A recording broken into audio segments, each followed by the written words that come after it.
ये स्पीच आपके रोम रोम में जुनून की आग पैदा कर देगी और लाइफ में कुछ करने के लिए आपको मजबूर कर देगी, क्योंकि यही स्पीच है हमारे देश के महान साइंटिस्ट एपीजे अब्दुल कलाम साहब की। उन्होंने ये स्पीच एक स्कूल फंक्शन में दी है। वहाँ पर कुछ बच्चों ने उनसे क्वेश्चन पूछा था कि लाइफ में सक्सेसफुल होने के लिए क्या करना चाहिए। पर इस स्पीच की एक खराबी है कि यह स्पीच इंग्लिश में है और आप मात्र एक इंग्लिश बैरियर के कारण यह स्पीच न सुन पाए। मैं ऐसा होने दे सकता हूँ क्या? इसी स्पीच को मैं हिंदी डब करके आपको सुनाऊंगा। टाइम न वेस्ट करते हुए स्पीच को शुरू करते हैं। अब आप लोग मुझसे क्वेश्चन पूछिए, सिर्फ क्वेश्चन हम लेंगे। कौन कौन पूछना चाहेगा? ठीक है, क्वेश्चन क्या है जल्दी बताइए। Good evening sir. Good evening. आप किस क्लास में पढ़ते हो?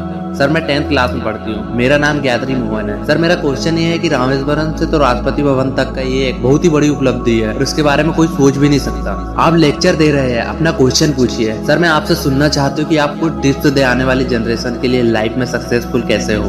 वेल, लाइफ में सक्सेसफुल होने के लिए आपको ऑलरेडी बता चुका हूँ, पर फिर से बता देता हूँ। ये 4 नियम अटल है सक्सेसफुल होने के लिए। ये 4 चीजें आपको करनी है। नंबर 1, रिपीट करना मेरे साथ। रिपीट करो। नंबर 1, महान लक्ष्य। महान लक्ष्य। मेरा एक महान लक्ष्य होगा। मेरा एक महान लक्ष्य होगा। मैं लगातार नॉलेज लेती रहूंगी। मैं लगातार नॉलेज लेती रहूंगी। मैं अपने लक्ष्य के लिए कठोर मेहनत करूंगी। मैं अपने लक्ष्य के लिए कठोर मेहनत करूंगी। नंबर 4, मैं दृढ़ रहूंगी। नंबर 4, मैं दृढ़ रहूंगी। बस यही मंत्र है। हाँ पूछो। सर मेरी इंग्लिश थोड़ी खराब है। मैं मलयालम मीडियम से पढ़ता हूँ। मलयालम में बोलो, कोई बात नहीं। सर इंडिया की सबसे बड़ी ताकत और सबसे बड़ी कमजोरी क्या है?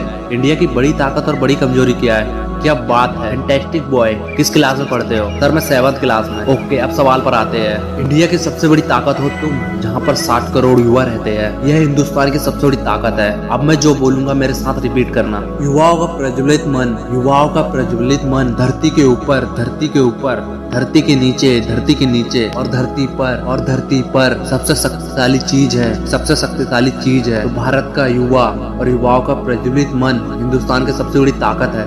और तुमने पूछा कि इंडिया की सबसे बड़ी कमजोरी क्या है? ठीक है, कमजोरी भारत बिना मिशन की एक कमजोरी है। एक देश मर जाता है अगर उसमें मिशन नहीं है, और सेम चीज लाइफ के साथ भी यही है। बिना मिशन के जीवन मर जाता है, उसी तरीके से बिना मिशन के एक देश भी मर जाता है। तो हर राष्ट्र और हर एक इंसान का अपना एक मिशन जरूर होना चाहिए। ठीक है, नेक्स्ट क्वेश्चन। सर मेरा क्वेश्चन ये है कि एक साइंटिस्ट और एक भारत के राष्ट्रपति के रूप में आपकी सबसे महान उपलब्धियों में से आप किस उपलब्धि के सबसे मूल्यवान मानते हैं? देखिए, मैं पर्सनली बिलीव करता हूँ कि मैं एक टीचर हूँ। जब मेरे एक स्टूडेंट ने PhD की थी तो मेरे लिए एक बहुत ही शानदार अचीवमेंट था, मैं ये मानता हूँ। ठीक है, अगला क्वेश्चन। अरे क्या बात है, आपका नाम क्या है? सर विष्णु दीनागत। कौन सी क्लास में पढ़ते हो? सर 5th क्लास में। आपका ड्रीम क्या है? सर मेरा सपना है कि मैं एक IAS ऑफिसर बनूं। क्या बात है, आप बहुत ही स्मार्ट लड़के हैं। मुझे बताइए आप एक IAS ऑफिसर क्यों बनना चाहते हैं? कोई बात नहीं, कोई बात नहीं। मेरे साथ रिपीट करो। एक IAS ऑफिसर के रूप में, एक IAS ऑफिसर के रूप में मैं करप्शन को रिमूव करूंगा।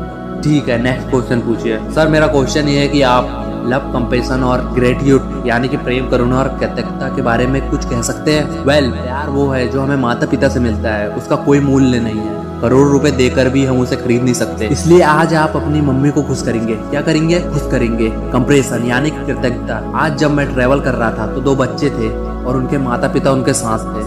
वो दोनों बच्चे फिजिकली सही नहीं थे, लेकिन जब वो फ्लाइट में एंटर कर रहे थे, फ्लाइट में बैठा हुआ हर एक पर्सन उन दोनों बच्चों को इनकरेज कर रहा था, कंप्रेशन को शो कर रहा था, कृतज्ञता को शो कर रहा था। और यही है कंप्रेशन और पाथ ही ग्रेटिट्यूड का आभार प्रकट करने की। तो एक ऐसी क्वालिटी है जो हर इंसान के अंदर होनी चाहिए। हम एक उदाहरण समझते हैं। आपने सूरज को देखा है। सूरज पृथ्वी को रेडिएशन दे रहा है, गर्मी दे रहा है, लाइट दे रहा है, और कभी भी सूरज ने पृथ्वी को थैंक यू बोलने के लिए नहीं कहा। कभी भी ये नहीं कहा कि पृथ्वी को गर्म रखता हूँ, ठंड से बचाता हूँ, मैं लाइट देता हूँ, मेरे बिना आप सभी लोग मर जाओगे। कभी एक थैंक यू तक नहीं मांगा। और अरबों सालों में एक दिन भी ऐसा नहीं हुआ कि सूर्य ने हमें प्रकाश पृथ्वी को ना दिया हो। पृथ्वी को और हमें इसलिए ग्रेटिट्यूड शो करना चाहिए। 5 अरबों सालों से सूर्य ने लगातार हमें प्रकाश दिया है। तो ये है ग्रेटिट्यूड। तुम बहुत ही छोटे हो लेकिन क्वेश्चन बहुत ही अच्छे करते हो। Good evening sir. आप किस क्लास में हो? सर मैं 10th क्लास में पढ़ती हूँ। नेक्स्ट ईयर आप कौन सा सब्जेक्ट लेने वाले? सर मैं बायो मैथ्स लेने वाली हूँ। उद्देश्य क्या है लेने का? सर मेरे माइंड में अभी आइडिया है कि मुझे इंजीनियर बनना है, and side by side doctor भी देख रही हूँ, लेकिन ज्यादा मेरे माइंड में अभी इंजीनियरिंग है। ओके,